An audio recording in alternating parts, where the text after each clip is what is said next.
Man crates, awesome gifts for men in real wooden crates, wrapped in a cocoon of duct tape, or housed in ammo cans that are virtually indestructible. Some gifts he'll get to assemble himself. Some gifts you'll beg him to share. And some gifts are sealed inside layers of rock-solid concrete. Gifts guys love, from grilling gear to old-school video games and more. Man crates, awesome gifts for men. Hello and welcome into College Football Daily. My name is Jordan Giorgio, your host here at Chat Sports. We want to let you know that we are indeed presented by Man Crate's awesome gift packages for guys delivered in a wooden crate.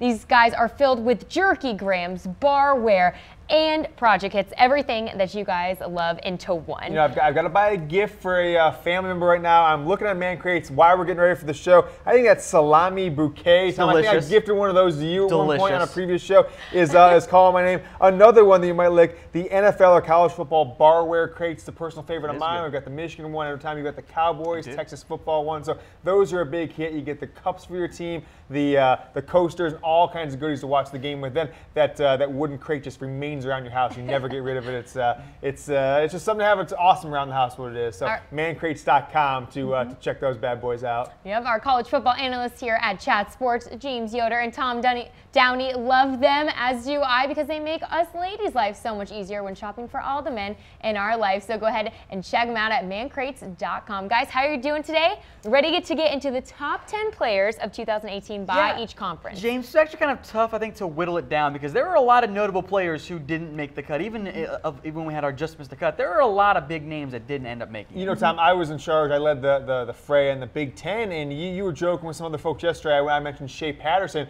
and you guys said, oh, Michigan have a bunch of other guys. They've got all those defensive players returning. But, you know, it was tough. We don't realize how many, underrated players Wisconsin has, how many guys Ohio State has in the line, the secondary, also Penn State. So there are a lot of players. I think, and we're going to look at these, I think the Big Ten has more nationally ranked, nationally award-winning players returning. I mean, Wisconsin alone and Ohio State have so many guys who could have gone pro coming back this year. So we're going to see how it breaks down. But Big 12, ACC, outside of Clemson, is a little bit weaker in some of these other conferences. Yeah, a lot of teams are most definitely stacked for 2018. Okay, you guys, but before we get into the top 10 players in the SEC in 2018, let's go ahead and see the players that just missed the top 10, you guys. So first up, we got Jeffrey Simmons, defensive lineman from Mississippi State, Greg Little at Ole Miss, Jake Bentley, DeAndre Swift, and Josh Allen. And these are just some of the guys that missed the cut. There's all-name team nominee Greedy Williams, the cornerback from LSU. There's Benny Snell, the really good halfback from UK. 2 Auburn players in Marlon Davidson and Derek Brown. I think all those guys, C.C. Jefferson, some other players, those are all guys that could actually legitimately be top 10 players in the SEC by the end of the year. And it was very tough, I think, for me to kind of find a way to trim this down and get it down to just the top 10 because SEC, surprise, surprise, has a lot of really good players. Yeah, I mean, look at Greg Little, Tom. I mean, he could be potentially a top 10 pick in the draft if he has a big year. I'm not sure where the gurus are ranking him for the 2019 draft, but I know he is that kind of talent, a top 3 recruit coming out of high school 2 years ago. And so that's just a name. He can't even crack the top 10. Neither can, some other folks. DeAndre Swift, a lot of people are, saying, oh, he should be a Heisman candidate, not even a top 10 player in the SEC, at least in our initial rankings. But all these guys are going to have a lot of opportunities to jump into that top 10 the second they step on the field. And hint, hint, I did go quarterback heavy for the SEC as well. All right, well, let's pop into it. All right, let's take it, you guys, to number 10. We've got A.J. Brown, wide receiver for Ole Miss. You know, a first-team All-American, and A.J. Brown, or it's not first team, third-team All-American, and he ranks only 10 because I actually don't know if he's going to be as good this year with a change of quarterback now. The backup with Shea Patterson gone did fare pretty well, but I think overall, I think there was a little bit less talent at the top of the receiver class last year, so Brown drops a little bit, but he's as talented as they come. He is easily the #1 wide receiver on the SEC, and I think arguably the #1 wide receiver overall, by the way, as well, even though a guy like David Sills will mention when we get to the Big 12. But Brown is as talented as they come, and he's not going to leave, by the way. Yeah, I mean, with Shea Patterson leaving, his stats just had an opportunity to kind of fall through the floor. But that Ole Miss offense, now, they didn't have a good season, but the quarterbacks relied on him. I mean, when when Shea Patterson went out, his backup came in, whose name I'm going to try and get, Jordan Ta'uamu. I'm not sure if I'm pronouncing that correctly, but came in as comparable stats to Patterson. A.J. Brown's a big reason why. Big stats, Tom. 75 catches, almost 1,300 yards, 11 TDs. I expect that and more out of him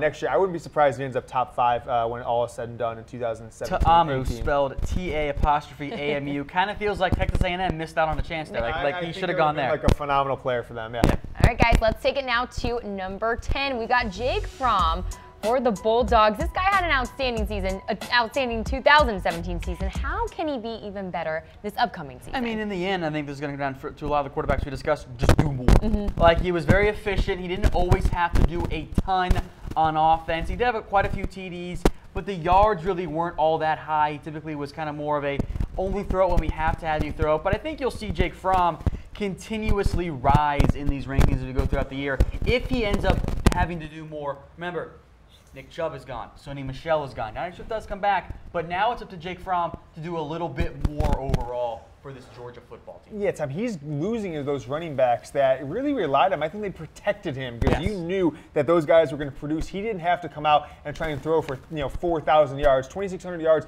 as a true freshman. Got to start on the road at Notre Dame, which were one of the more impressive, I think, just performances in the moment that he was able to go on the road, get that 1-point win, kind of got them out to the start they really needed if they were going to end up in the playoff. Won the SEC as a true freshman time, but he has all types of competition coming in from fellow, next year's true freshman Justin Fields, who, by the way, 24/7 Sports ranked him and the guy going to Clemson, whose name I'm just escaping me at the moment, Trevor Lawrence, as their highest two quarterbacks in the history of their rankings. Those guys, any other year Justin Fields would be the #1 player in the country. Coming into Georgia, could he take Jake Fromm's job? Fromm might be the new Eason. So with Jake Fromm, there's plenty of talent, but now he has to actually do more of that. Okay. Yeah, absolutely. Let's keep it rolling here, you guys. Let's take it to number 8. We've got Nick Fitzgerald, quarterback for Mississippi State. The biggest concern for me is how does he come back from that broken ankle, or I should say dislocated ankle, because that was a really bad injury that he suffered. He is not a great thrower of the football. I think the stats kind of bear that one out. Just under 2,000 yards, 15 TDs, only 11 interceptions there. But he is a dynamic runner.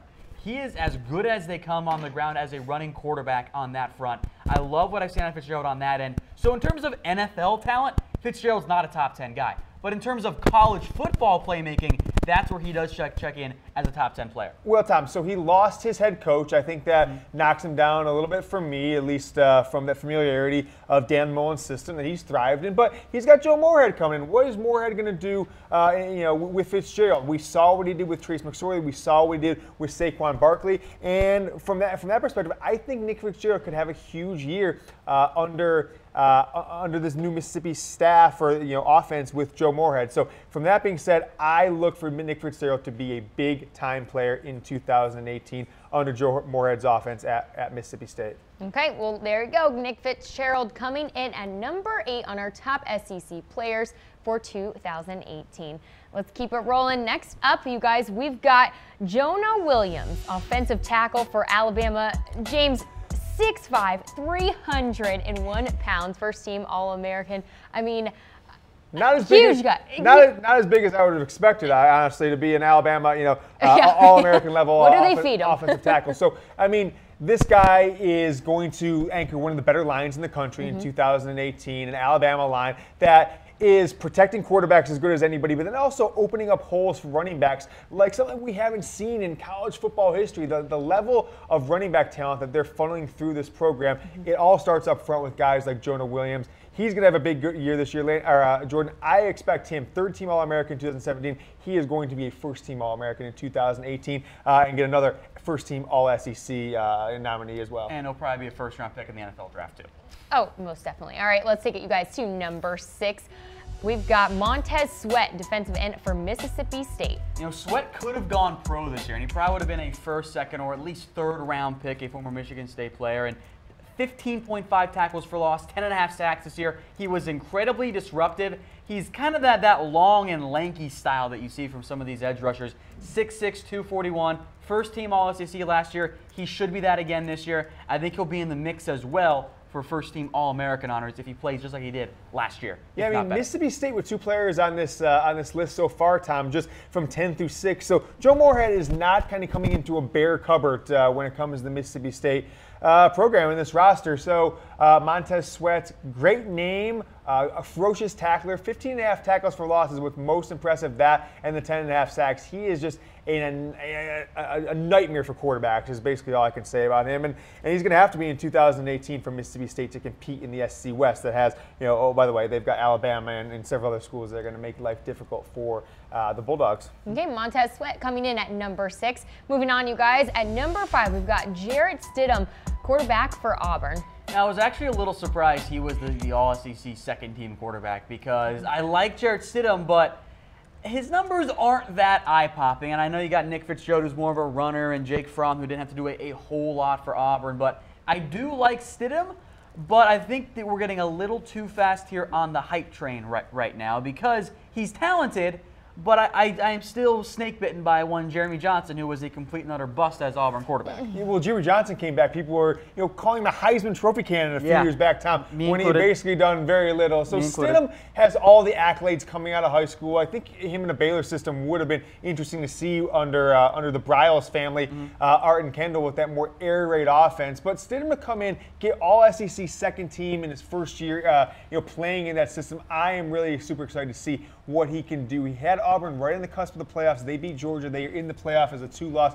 SEC champion. Big-time stats, 66.5% passing completion, over 3,000 yards, Tom. Only 18 TDs. I kind of expected a little bit more, but we know that Auburn likes to put the ball on the ground inside the 15, get the ball in there from the running back position. But with that, I expect him to kind of ratchet those numbers up another level. I wouldn't be surprised if he got 30, 35 TDs. I think that could be the case, too, because Kerryon Johnson and Cameron Petway are gone for Auburn. It should be, as you mentioned with another quarterback in Jake Fromm, it's time to do more as a player. Sure. All right, taking it now to number 4, you guys. We've got Raekwon Davis, defensive lineman for Alabama, junior, 6'7", 306 pounds, first-team All-SEC in 2017. Do you remember Sean Oakman, James? The massive Baylor player player? Guy? Yeah. Raekwon Davis is like Sean Oakman, except actually good and not a terrible person. Well, I'll have to look into him. Not one that I am super familiar with, Tom. I didn't watch enough of his film. I do remember him in the national championship game. I think that photo just kind of came across there. And I think I was sitting with a few of our colleagues at the time, and we were like, who the hell is this guy? Running all over the field, looking like maybe a tight end, but he's a massive defensive lineman. So amazing athletic abilities, Tom. 6'7", 300-plus pounds. I don't know how you block this guy. I honestly don't know how it's possible. If he doesn't get double-digit sacks in 2018, surprising. Let's just say that. Meet the next great Alabama defensive lineman. We've had guys like Jonathan Allen come out. Davis is just as good as those. He is a freak athlete at 6'7", 306, like you mentioned, James. I can't wait to watch him play more next year with another year of development. He's only going to be a junior. Can't wait. All right, coming in at number 3, you guys, on our top SEC players of 2018 is Devin White, linebacker for LSU. 2 words, tackling machine. That's who Devin White is, and he is the next great LSU linebacker. And you can argue, actually, he is already there. He's already become the next great LSU linebacker. Truly a tackling machine. 13 tackles for loss, 4.5 sacks. Understandably so, did get overshadowed by a guy named Roquan Smith from Georgia at the linebacker position out of the SEC. But next year, it's White years to be the guy in terms of the linebackers among the SEC.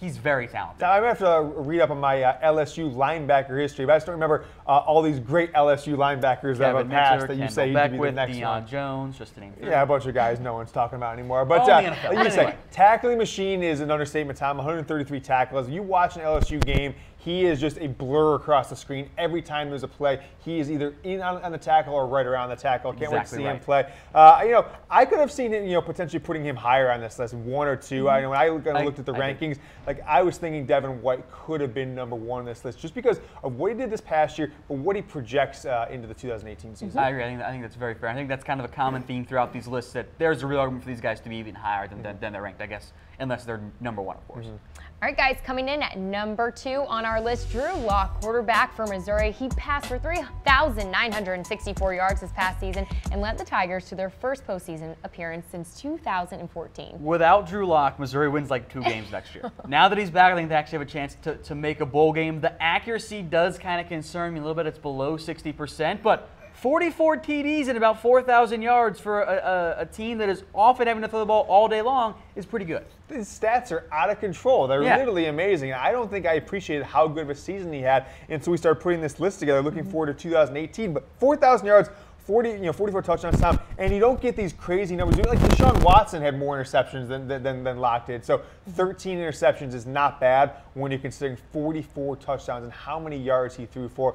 Big time player, and I think he maybe surprised some people. Would you say he surprised people by coming back? There was a lot of chatter he was going to go to the NFL. Not sure how he necessarily projected there, but in the system he's in at Missouri, with the lack of talent they've had the last couple of years, his stats are just out of this world. I just want to see him be more accurate. I think that's why I was a good call for him to come back, because I like to get to that 60%. If you're not hitting 60% as a quarterback in college football, you got something wrong with you, Josh Allen. But Locke is the same thing. Bill Parcells' rules, I think, what was it? Start 30 games in college and throw over 64% was his rules for drafting quarterbacks. So Locke's got a far way to go to get into that criteria, that's for sure. That's why I can't wait for the Jags to take Mason Rudolph, because they're stuck with Parcells' ways under Tom Coughlin. Well, those ways have proved to be quite fruitful for Coughlin over the years. Quarterbacks don't stay anymore. Anyway, continue. Okay, you guys, moving on.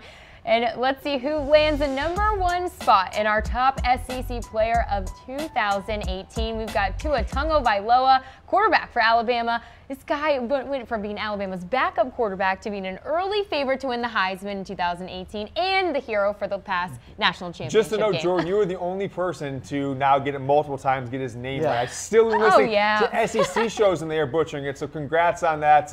Congrats to the linguistics department here at Chat Sports for the levels of coaching they put you through. It's not pronounced Tag at the start of his last name. It's actually Tom, which I don't get, but I just like to call him Tua the GOAT. It's much easier that way. And I will toot my own horn here once again because I did mention that maybe Alabama should move to Tua in the event that Jalen Hurts struggled. Now, I did mean for next year, but Saban made the move in the championship game. And look, I think here in the end, we're looking at a player who led Alabama to a comeback in the championship game. What more do you possibly want out of a true freshman quarterback? He was the highest SEC player on our Heisman watch list. That means he should be #1 here, right? Like, that's just kind of where I'm at here. Well, it's surprising how a guy can play a half of football time and also be the best player in the conference. But when you hear welcome to Alabama, when you hear some of the accolades people have given him, kind of coming in, when you hear Lane Kiffin say hey, there was it was Nick being loyal to Jalen Hurts, and everyone knew that Tua was the guy in practice this entire year. When you hear the player, the NFL quarterback who runs the Elite 11 camp, who's named the second week in a row has escaped me, but basically said the best quarterback he's had in a decade, which include guys like Matt Stafford, Jake Fromm and others in there, and also said that, hey, he's going to win the Heisman this year. And he might win the Heisman next year too. I mean, that's some high praise just based on the work he did in those few weeks in Oregon a couple summers ago at the Elite 11 camp. Just thinking about what different his team have seen over the past decade. High praise for Tua. Okay, you guys, well, let's take it to a weigh-in. Who is the best quarterback in the SEC this year? I mean, I'm going to make the argument for Tua because I get the reason why you would say, now, wait a minute, let's pump the brakes here. He only played like a half of real football. But how great was that half? Like, everyone in the state of New Alabama was going to have to throw the football to come back and win. Tua comes out as a true freshman and does that. Were there mistakes? Yeah, he had the interception, which Nick Saban said in the postgame press conference was he had the wrong play. Like, it was supposed to be a run play, and Tua threw it for some unknown reason. And then he had the bad sack in overtime. But then he drops the dime for the game-winning score while looking off a senior safety, which you don't see freshman quarterback do. Yeah, so we're sitting there. I'm going to just go ahead and say Tua because I don't have any great argument that Jake Fromm didn't wow me in really many games this year. He played solid. It felt like more of a system quarterback. Locke from Missouri, I think, is on too inconsistent of a team to give him the nod. But Tom, are we setting up to be the great hype of college football history? You could be in a situation where he comes in, people are calling him the Heisman frontrunner, best player in the SEC. He might not even start next year. I know it sounds crazy, but he could not start. Jalen Hurts is 25-2 as a starter. I do get that, and that is kind of in the back of my mind, like, oh man, what if things go sideways? But I'm also like, there's no way you're going to sit Tua after that championship game, right? You never know. I mean, right? It means very similar to the Ohio State situation. I know that Cardale Jones got 3 games a few years ago, but they played Jones to start the year, and he was very rudimentary for 5 games. Then JT Barrett comes in and plays the next 2.5 years as starter. So Jalen Hurts could be the JT Barrett of Alabama. You never know how it'll play out. Also not a great NFL draft prospect. Ooh, James. Ooh. Yeah. Okay, Good point. I'm making good points here. Okay, make sure you guys are weighing in at home. Who do you think is the best quarterback in the SEC this upcoming season? Let's go ahead and recap our top SEC players for 2018. We got A.J. Brown at number 10, followed by Jake Fromm, Nick Fitzgerald, Jonah Williams, Montez Sweat. Into the top 5, we got Jarrett Stidham, Raekwon Davis, Devin White, Drew Lock, and Tua Tagovailoa. We want to let you know that we are indeed presented by Man Crate's awesome gift packages for guys, delivered in a wooden crate filled with jerky grams, barware, project kits, and so much more. You can go ahead and get one today at mancrates.com. As I said, I was looking for a Man Crate just before the show. I had still my computer. We went live. They've got like a pizza Man Crate. I didn't even get to dive into that one yet. That seems like one that I haven't looked at yet, but I'm buying that for myself. Gift to me. Merry Christmas, James. That's what I'm doing. I'm not sure what you think about that one, Tom, but I'm going to make my own pizzas via Man Crates, that's for sure. You got to spoil yourself once in a while, but make sure to go ahead and get one today at mancrates.com. Guys, let's take it to the ACC, the top, not yet the top 10 players in the ACC of 2018, but we're going to see those who just missed the cut. So we're going to bring that up on screen right now. First up, we've got Kelly Bryant, quarterback for Clemson, you guys. I don't think Kelly Bryant's that good. I'll say it right now, and I'm sorry, Clemson fans. We can debate. And I've mentioned this multiple times, and the emergence of Tua has only encouraged that on my end. I don't think Kelly Bryant's that great of a quarterback. Like, he can run like Jalen Hurts, but he's not a great thrower, and we saw him get exposed against Alabama. So if I'm Clemson, you got Trevor Lawrence, and you got all these young, talented recruits that you've brought in. Make the turn to them. I would rather see one of those guys than just trying out Kelly Bryant, who I know is experienced, but doesn't give you the passing ability. And then next up, we got Amon Richards for Miami, Mitch Hyatt for Clemson as well, Michael Jackson for Miami, and Kelvin Harmon for NC State. Harmon had a hell of a year, by the way. Michael Jackson's got my vote, that's for sure. That's just because of the name, of course, obviously. Okay, you guys, well, let's go ahead and get into the top 10 now. First up, we got DeAndre Francois, quarterback for FSU. You guys, do you think Francois, though, will get the starting position after pretty great year for James Blackman? No, Blackman's year was not that good. Everyone in the bowl game was like, oh, maybe James Blackman will be the starter. I'm like, he's torching Southern Miss. Whoop-de-doo. Like, you go back to Francois, who had you kind of in the game against Alabama, and we saw it a much better freshman year than Blackman did. So I don't understand where this Blackman is good stuff is coming from. Blackman needs a year because he's like 165 pounds soaking wet. Yeah, I mean, look at the Francois stats as a true, as a redshirt freshman in 2016. Over 3,000 yards, 20 TDs, only 7 interceptions. He should and will get the starting position. And I'm excited to see what he does in a little more opened up offense. Willie Taggart runs more of a spread, a little wide open. Jimbo Fisher wanted to stick in more of a pro style, sometimes a passing pro style, but I think Francois will fit the Taggart offense just like Justin Herbert did at Oregon for the first half of the season in 2017. And I expect Francois to have a big year. And anytime he's one of these guys, we might be saying, wow, we put him at number 10. He could end up being the ACC MVP. Absolutely could. If he has 2 years better of growth for they do over 16 in 2018 with a new staff. Let's keep rolling here, you guys. Coming in at number 9 on our top 10 ACC players of 2018, we got Joe Giles Harris, linebacker for Duke. Duke does have a football team, first note, and I jest, of course, there. But I think when it comes to Duke, we are often overlooked on these players, and Giles Harris was a fantastic linebacker for Duke, first team All-ACC. He's well deserving of a top 10 spot.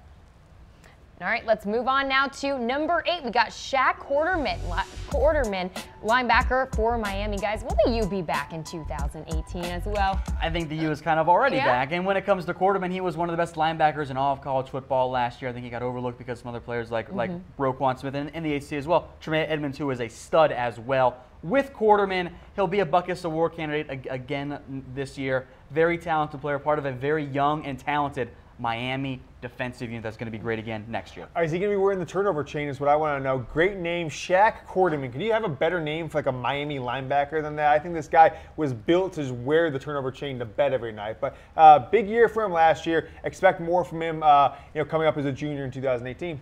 All right, coming in at number 7, you guys, we got Josh Jackson, Virginia Tech's quarterback. He had a fantastic year for the Hokies. I was actually a little bit concerned about Virginia Tech entering last year because I didn't know how good Josh Jackson was going to be. Turns out he's a very good player.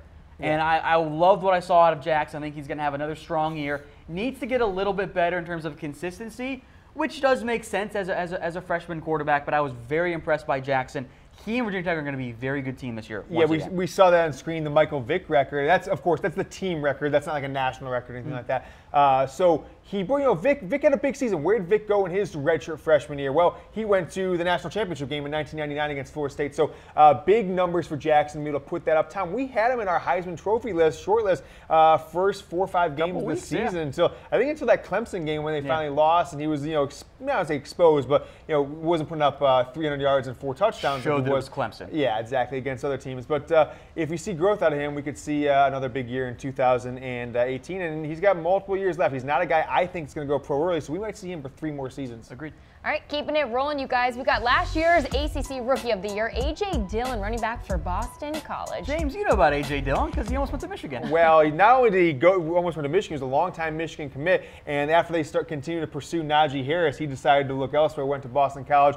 Big mistake on Jim Harbaugh's part, but what a year for him. 1,600 yards, and where do these freshmen running backs come from, Tom? He's from the same part of the world, kind of that northeast that Jonathan Taylor from Wisconsin is. These underrated guys who play in these small states in the Northeast coming in and kind of wrecking college football in 2017. Going to have big years in 2018. Had he been on a better team, guys, he could have been way higher on this list. And he might even be a Heisman candidate had he not been on Boston College. Let's say if he was on Clemson or Florida State or Miami or something like that. Unheralded player, but dang good. Yeah, getting into our top 5 now, you guys. Ryan Finley, quarterback for NC State. Tom, what do you want to see from him this upcoming season? I think I'd like to see him do a little bit more because Finley has a lot of fans, I'll say, in the NFL world. There was some buzz he could go pro, ended up not. I thought that was best decision.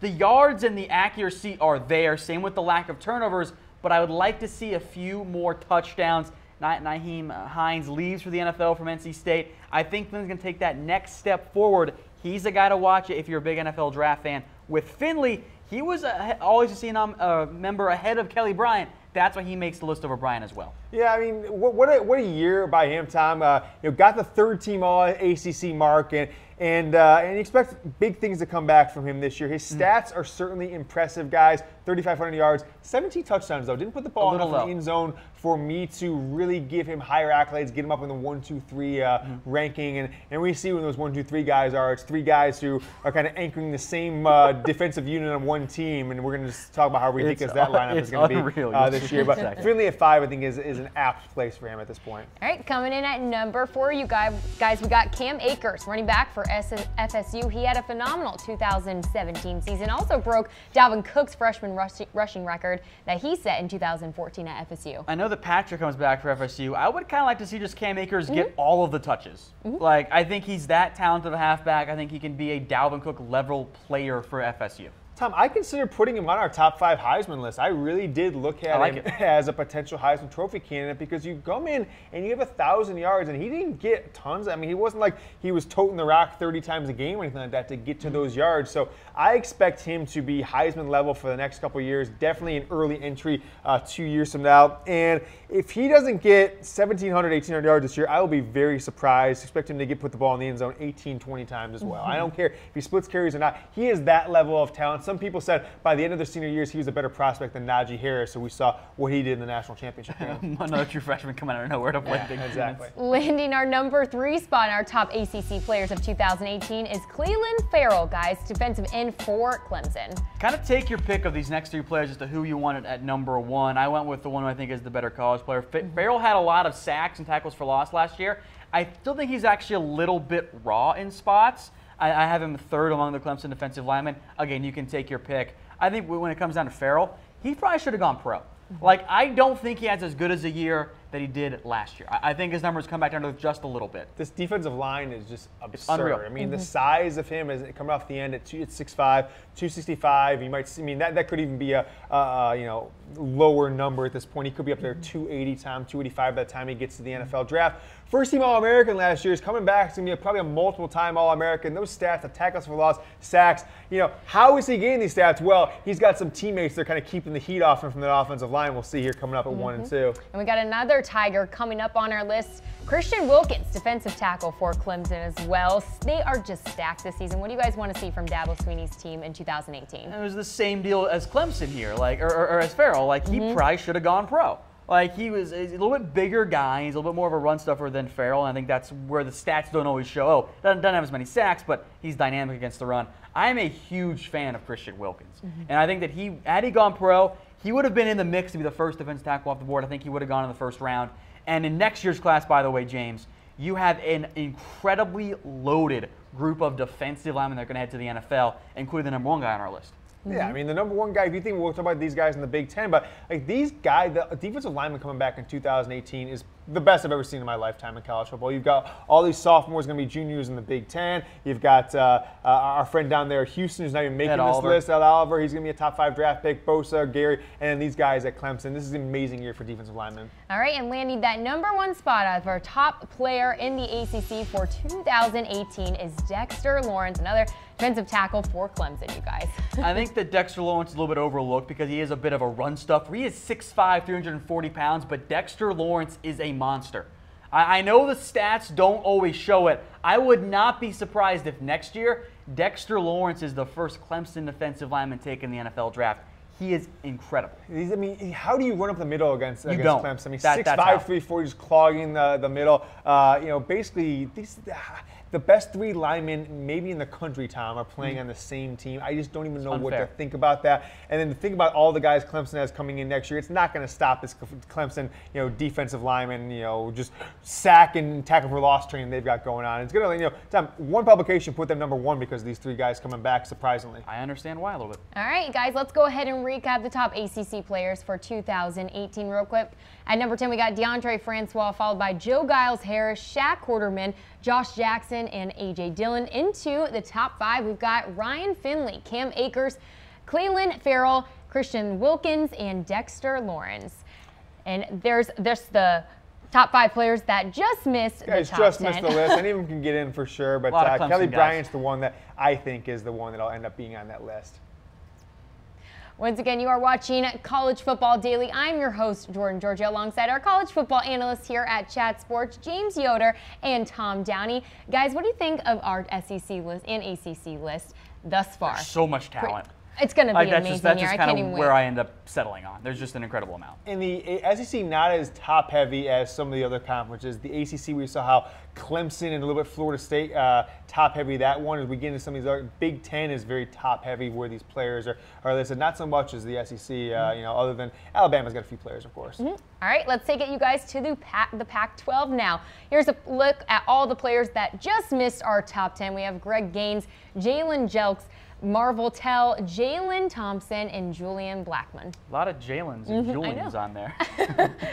The all-name conference for sure. Oh, yeah. Let's take it, you guys, now into our top 10. We've got Troy Dye, linebacker for Oregon. I think in general, these aren't going to be some of the most well-known names because the East Coast bias is indeed a thing. Troy Dye is one heck of a player, though. He's just a junior right now.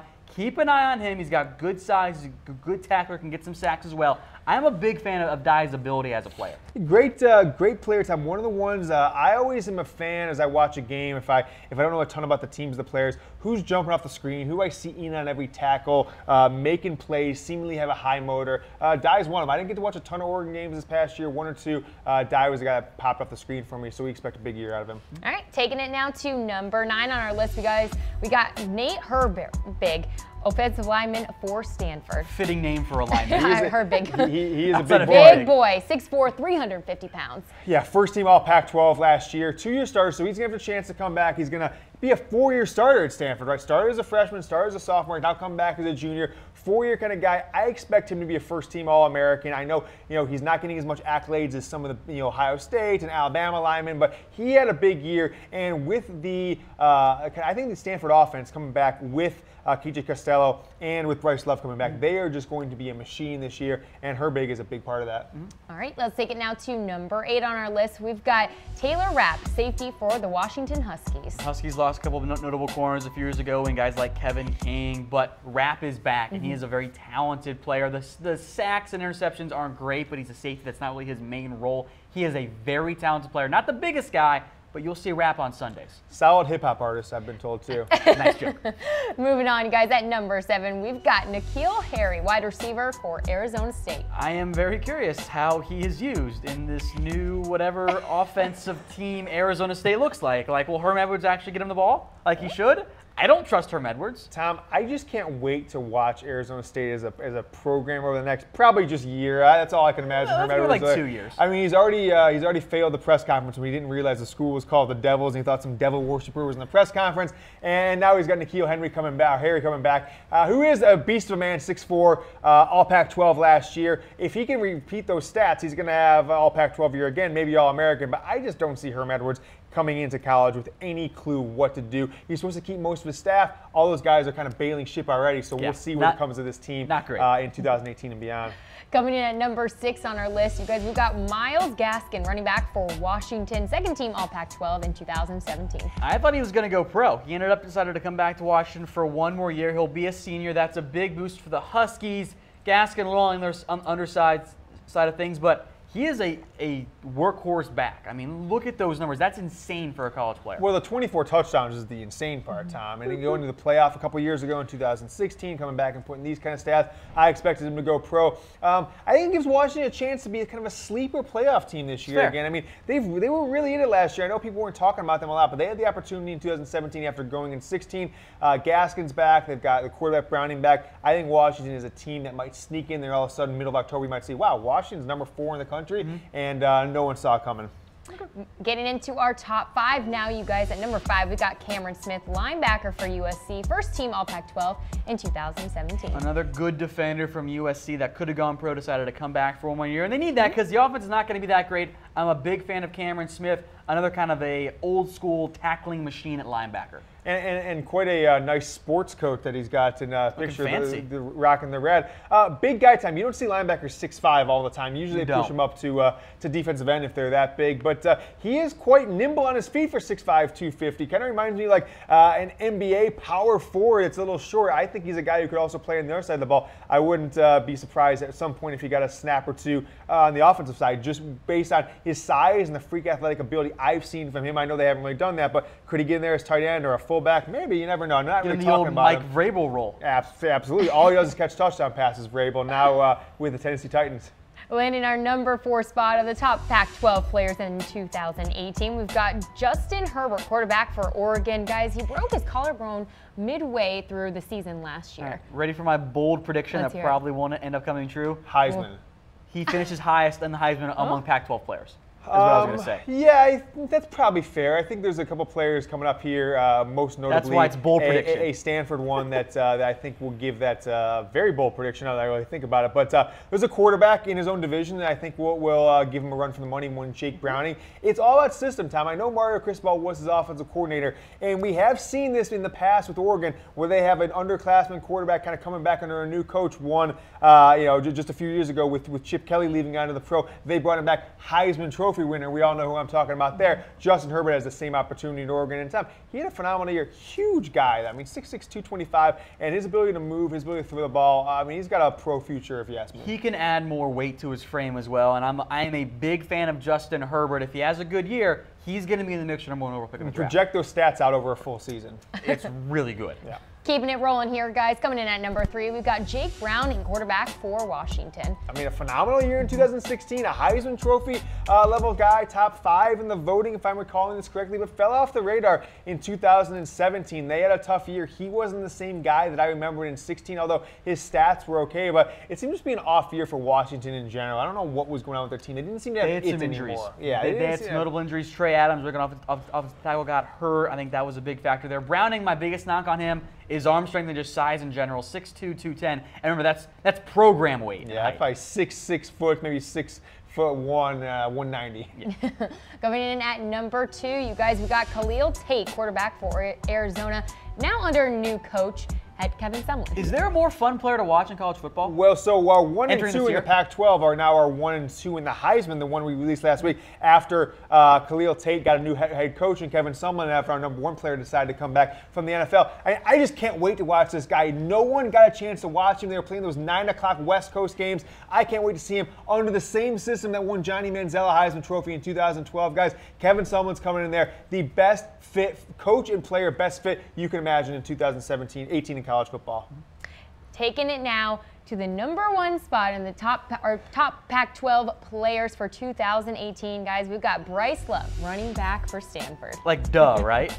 Like who else is going to be number one then, other than Bryce Love, who is really as close as he can come to the consensus early Heisman favorite, even though Stanford's rule is he's not allowed to win. I am so glad he came back. I just didn't think people got enough or got to appreciate him. He is basically Barry Sanders. He wears Barry Sanders' number. He kind of looks like him, same kind of uniform Barry wore in college at Oklahoma State. If he can stay healthy and not miss games, and he gets the snaps and gets into the passing game time, we've talked about he didn't get enough in the passing game this year. He could have Christian McCaffrey 2 years ago numbers, just absurd, best of all time numbers. And if he does that and doesn't win the Heisman, I am just calling for an investigation at this point. If he puts up 2,000 yards rushing, 400, 500, 600 yards receiving, and then gets into the special teams games, he's got to win the Heisman. There's no question about it. You know, I think you mentioned a good point in the passing game, and I've talked to a lot of people around the NFL, and they're like, yeah, Bryce Love should have gone pro. He had nothing left to prove. I'm like, what are you talking about?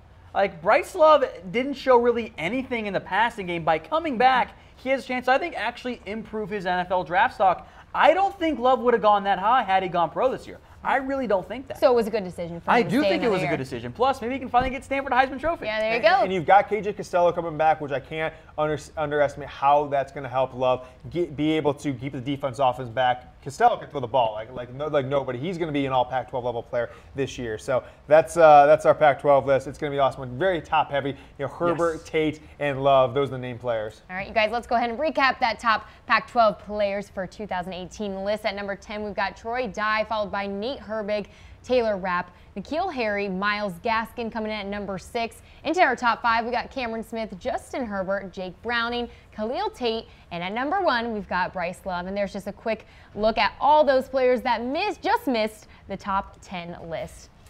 For those of you just joining us, we want to let you know that we are indeed presented by Man Crates. Awesome gift packages for guys delivered in a wooden crate filled with barware, jerky grams, and project kits, and so much more. You can go ahead and get one today at www.mancrates.com. Gift of testosterone. That's all I can say. It's I like testosterone in a box. It's awesome guy stuff. Mancrates.com is the place to buy gifts for guys. The way to go. All right, guys, let's take it now to the Big Ten.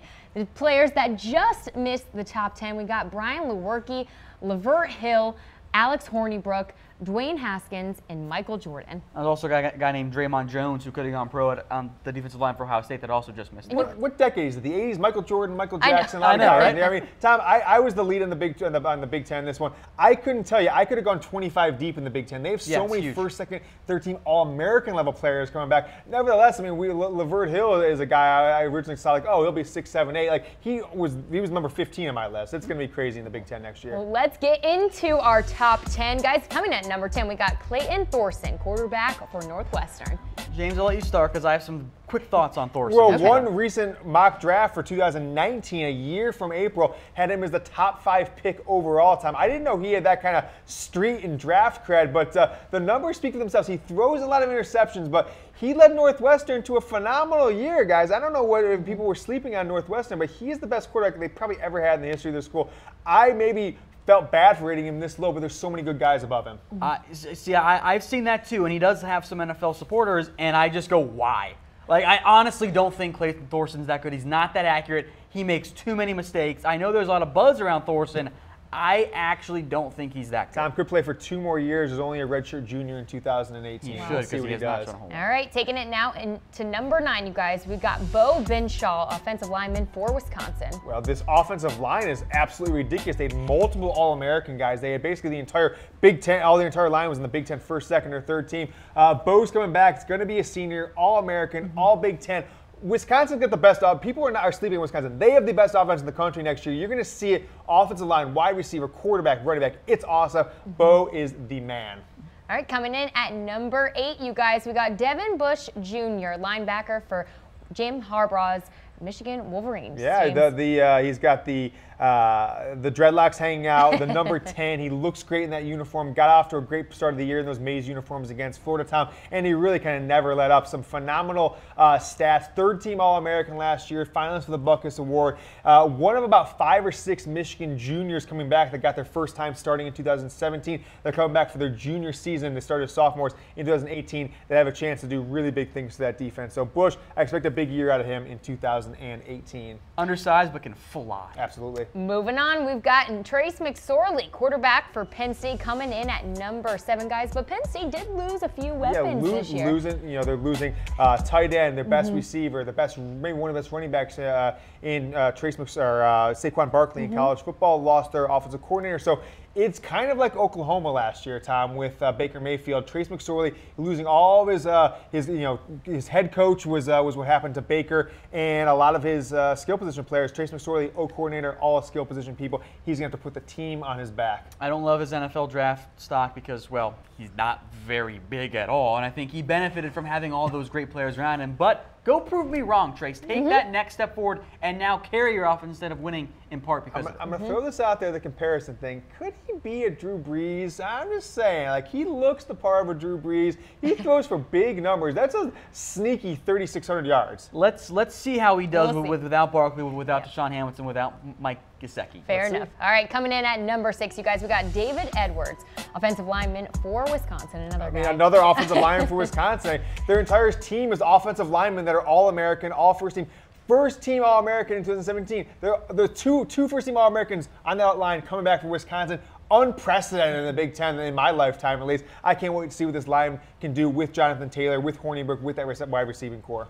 Getting into our top 5 of Big Ten players for 2018, we got Rashawn Gary, defensive lineman for Michigan. Yeah, any other year he could be in the top 1 or 2. Just kind of talk about the talent in front of him in the Big Ten. I mean, a lot of people expected more stats out of him. Didn't get the Big Ten 11, 12 sacks, the 20 tackles for losses that a lot of people expected. But Michigan's defensive line, again, is going to come back one of the top 5 in the country like they have been for the past 2 years. Rashawn Gary is a big reason for that. He draws a ton of attention on each play, and that's why you see guys like Chase Winovich put up great numbers. I think it's in part because Rashawn Gary frequently got double teamed. Now, you would like to see Gary make more plays and not just be the guy that gets 2 guys on him and blocking him.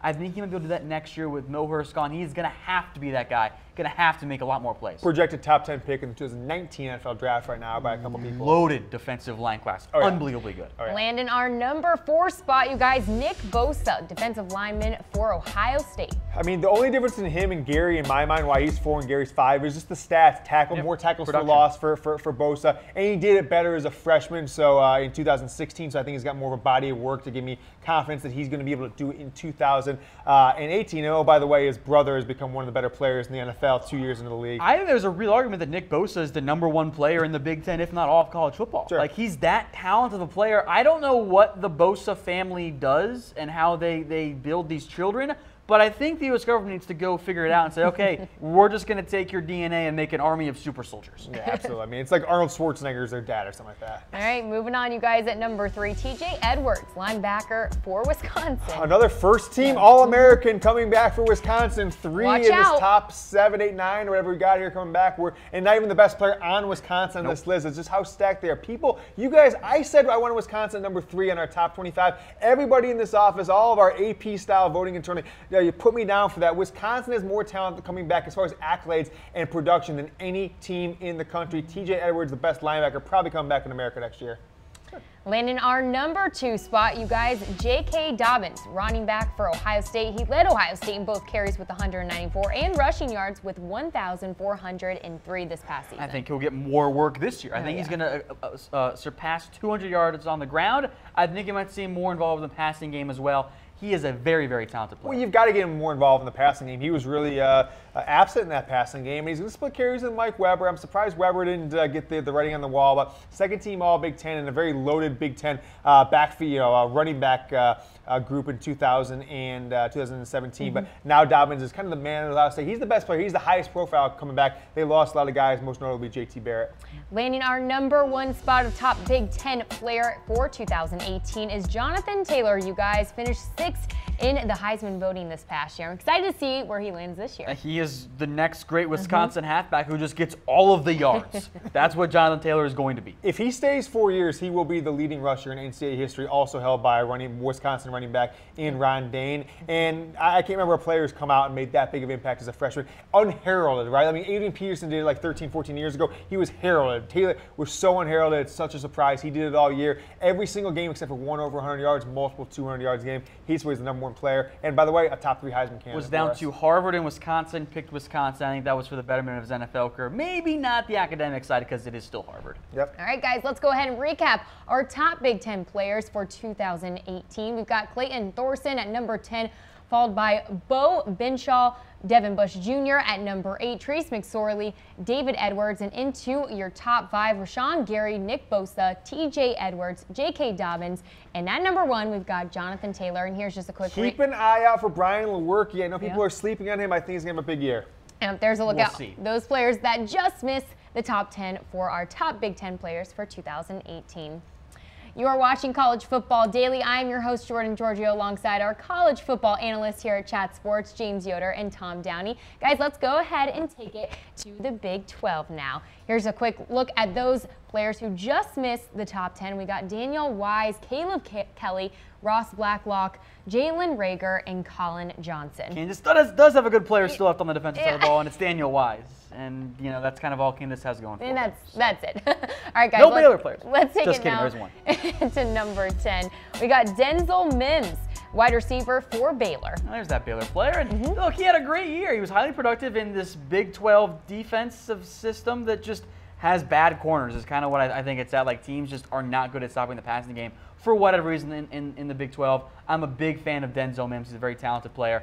One of the few guys that Baylor has managed to keep. All right, next up, we got Marquise Brown, wide receiver for Oklahoma. How do you think he's going to do, though, without being alongside Baker Mayfield? It's tough for me to put him any higher. I know he's got some nice stats coming back, 1,000 yards, 7 touchdowns, and had a nice honorable mention season 2017. The Big 12 doesn't have nearly as much talent as some of these other conferences, but without Baker Mayfield coming back, without that arm that he possesses, I couldn't put Brown any higher. I couldn't give him my vote. This is a good position for him. If they get that offense going, though, he could definitely get up there. He definitely has the talent. Okay, coming in at number 8, you guys, we got Ben Banogu, defensive end for TCU. Well, TCU is always have great defensive players. He was the newcomer of the year in 2017. Really kind of came out of the gate with a great year. Nice size in him, 6'4", tall guy, defensive end coming off the end. 16.5 tackles for loss. Huge numbers for him. Big opportunity. TCU is going to have a nice team next year. They really are. They are. And moving on, we got at number 7, Kyler Murray, quarterback for Oklahoma, and some big shoes to fill. And he's the unknown here, right? We're basically projecting this on his recruiting accolades, and what we've heard from, people, the rumor mill. He's very small. He's got a little bit of time, Tom, but this is more about hey, every year Oklahoma's quarterback's first or second team all Big 12, basically for the last 20 years. So Kyler Murray, he gets the starting nod, which seems like he's going to. He'll be in there, and I think you're going to expect a lot of big numbers out of him, but different quarterback than they've had, for sure. It's a very different quarterback. I think you're going to see a lot more running with Kyle Murray. He's not the biggest guy. He's listed at 5'10", 182. That's very, very small for a quarterback, really any level. I think when it comes to Kyler Murray, use his legs. Let him just run all over teams like he did when he had the start against West Virginia. One big run and set up the entire drive. Yep. So he is very much boom or bust. Sure. Keeping it rolling here, guys. At number 6, we've got Dalton Reisner, offensive lineman for Kansas State. Well, wins the name award for the Big 12. Great name. I like that name, Dalton Reisner. But, first team All Big 12 in 2017. I like that team captain for a 3rd straight year. That means he's going to get it for, 4 straight years in 2019. He's still around. So, big-time player, Tom. Offensive lineman, so he's not getting all the accolades of some of these other ones, but he is probably the best offensive lineman in the Big 12. I think there's, with guys like Orlando Brown gone, he definitely is, and you'll see him on Sundays, too. Getting into our top 5 now, you guys, of top Big 12 players of 2018. We got David Montgomery, running back for Iowa State. Overlooked because it is Iowa State, but the dude is a stud. He is a very, very talented player. He kind of at times was the Iowa State offense, even though they had guys like Allen Lazard, receiver, who's now in the NFL. Montgomery, I think a very common theme for the Big 12 next year. The running backs are going to be much more important. Is the year of the running back in the Big 12. He has tree trunk legs, 5'11", 220 though. He is tough to take down. A lot of yards are going to be coming from those legs in 2018 on the ground. If they get him involved in the passing game, you could see potentially a bigger, more national year than he had in 2017. A big part of those 2 upsets they had over TCU and Oklahoma, that's for sure. Moving on, at number 4, you guys, we got Will Grier, quarterback for West Virginia. Tom, is this another quarterback who needs to do more, as you said? I think with Grier, it's staying healthy. Like, he had a great year for West Virginia. I think the key for him is in the big games to cut down on some of those turnovers. That was the issue with Grier with 12 interceptions. Never got West Virginia over that next step to beat teams they were supposed to. out of the teams that they were just better viewed and better overall talent. Think about the Florida Gators, how different they are. If Gear didn't get out in that off the field issues who'd stayed at Florida, all the quarterback issues they've had for the past 3 or 4 seasons, Gear could have solved some of them in 2017, 2016, and of course coming up in 2018. But big year, he's got his main receiver coming back as well. Happy to see about those guys can do another year after some All-American accolades in 2017. Very talented player. All right, coming in at number 3 on our list, you guys, Rodney Anderson, running back for Oklahoma. Anderson will be a huge threat this year in the backfield. I think in the end, he is going to take on a bigger load for Oklahoma because Baker Mayfield's gone. They're not going to throw it as much. You'll see more work for Rodney Anderson in what overall I think is a pretty talented Oklahoma backfield. The big question is, how does he fare without Baker Mayfield? Teams are going to key a little bit more on Rodney Anderson this year compared to last year when it was, hey, let's stop Baker. If Rodney kills us, it is what it is. Yeah, expect a big year out of him. Great stats. I think the Baker Mayfield factor time is what to watch out for. All right, coming in at number 2, you guys, David Sills, wide receiver for West Virginia, second-team All-American in 2000. He's been famous since he was in 6th grade when he got those scholarship offers to USC and I think ultimately Washington. Didn't work out for him at quarterback, but turned into one of the better wide receivers in the country. Had to go to prep or to kind of JUCO for a year in California just to make sure he wasn't a quarterback. Returned to West Virginia, got in that starting wide receiver position, and what a year for him. The nearly 3-to-1 catch to TD ratio can't be sustained, right? Like, all he did was score. It was unbelievable. Yeah, well, great year from huge size, taking a quarterback with athleticism, put him in a wide receiver. He knows the position and big stats from him. I would think you'll see more receptions, more yards, maybe less TDs. All right, and landing our number 1 spot, the top Big 12 player for 2018 is Justice Hill, running back for Oklahoma State. Look, I think because of the Mason Rudolph, James Washington factor, we kind of overlook Justice Hill. He's incredible. Like, in the Oklahoma State pass-first offense, to put up those numbers is wildly impressive. And now with Rudolph and Washington gone, Justice Hill becomes the focal point of that Oklahoma State team. And they're keeping their offensive coordinator, a guy I thought was going to move on after all the high-profile potential teams that coordinator positions open. So some continuity there. Justice Hill, huge year coming up for him. Expect him to get 18 yards, 20 touchdowns in 2018. All right, guys, let's go ahead and recap the top Big 12 players for 2018. At number 10, we got Denzel Mims, Marquise Brown, Ben Banagoo, Kyler Murray, Dolan Reisner at number 6. And into our top 5, we got David Montgomery, Will Grier, Rodney Anderson, David Sills, and Justice Hill. Here's just a quick recap of all those players that just missed our top 10. Thank you so much for watching College Football Daily. I am your host, Jordan Giorgio, alongside our college football analysts, James Yoder and Tom Downey. And a special thanks to Man Crates for sponsoring today's show. Make sure to go ahead and follow Chat Sports on Twitter, Facebook, and Instagram at Chat Sports, and we'll see you next time.